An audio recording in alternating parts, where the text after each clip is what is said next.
and Alex there. They really saved the day at Oswald Academy. There were some issues that had to be resolved, and they took care of it right away. The opening was beautiful.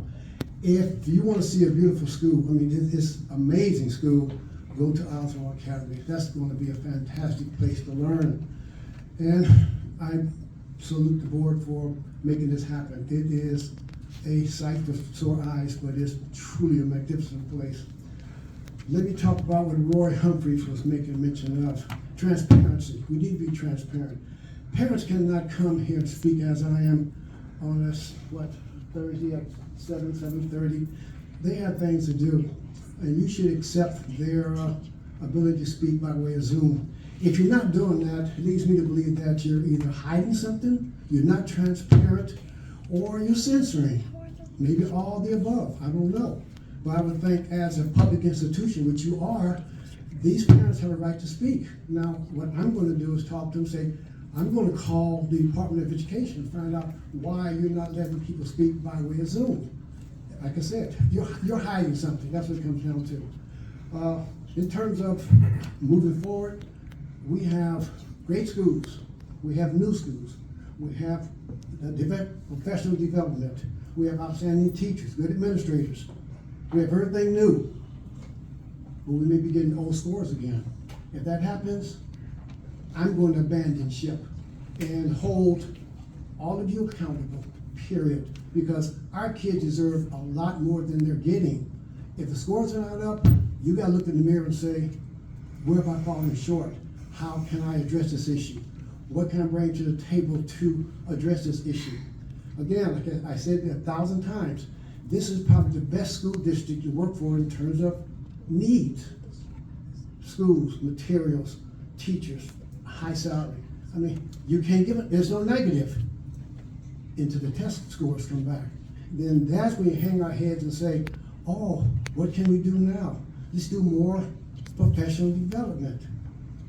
That's not the solution. The solution is, one word, accountability.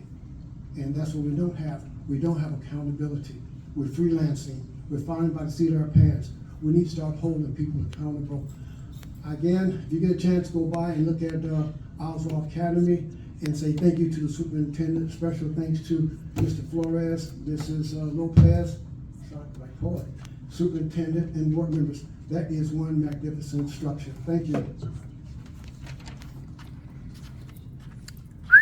Up next we have Jaguar.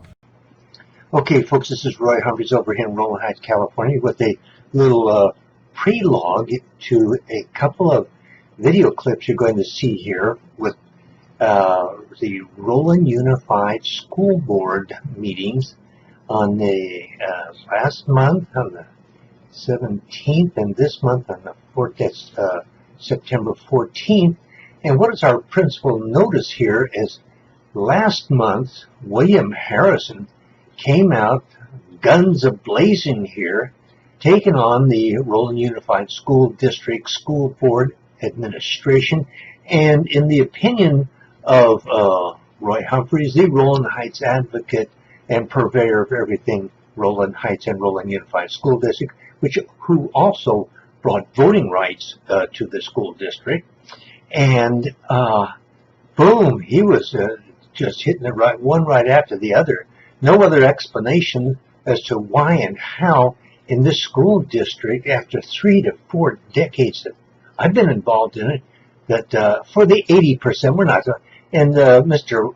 Harrison talks about Oswald and 2 schools, so forth, that are exceptional, but as I point out in my little business, I'm interested in the 80%, and you hear from the top of this nation down to the state to every level that, guess what? The 80% can't read, write, or do the math. It's abysmal. And then the second part, you're going to love this one. Such contrition, like going to confession. You're going to evaluate for how in the heck does something go from left hand to right hand, sun up, sun down, such extreme. And folks, if you want to see the truth, maybe they were going to lock him out of the system there for getting out and telling the truth like it is. I tell you, it's something to behold. Okay, folks, enjoy. Will you please? I'm here to humble myself and say, Flores, Mr. Dr. Huff, Ms. Chen, Mr. Malcolm, Mr. Villegas, Superintendent, and Randy. My behavior last meeting was just absolutely intolerable. I'm not sorry for what I said, but I'm truly sorry for the way I said it. It didn't represent the core values of Rowland Unified. And my parents always told me, when you tear your pants, you have to take your crap out for the most part. And I did. I truly messed up. I was out of control. I was unable to be spoken to, but I really appreciate the superintendent who just said she was very cool, very calm, and Carrie and Malcolm the same thing. You know what I mean? You guys, although I was out of control, you truly treated me with dignity, and I really appreciate that. I got in the car, the first thing I said was, damn, I gotta apologize. It didn't have to happen like that. So I woke up that morning and I called right away and apologized to the superintendent. She's very embracing, accepted my apology. I felt good. The only problem I had was, had to sleep with this for 2 or 3 weeks. It bothered me day in, day out. I wish I could have came in and got it over it right away, but it's done. I had an opportunity to go to both school sites. Oswald, which is the principal over there, he does an outstanding job. Garcia is phenomenal. Nothing against you, my friend. Okay. That's my favorite people right there. I went over to Nogales today. We have the right team for the job. And what I like about the principal is he's a realist. He's not waving a magic wand. We're going to change overnight. He said it takes time. He's very open to suggestions. I think he has the best interest of the kids and the community at heart. So I did know him at Alvarado, so I knew that he was an outstanding person. And I got a chance to meet his assistant today. I just feel that the schools are in good hands, and I'm hoping that we move forward and move the scores, because that's what people look at. I mean, we have outstanding kids.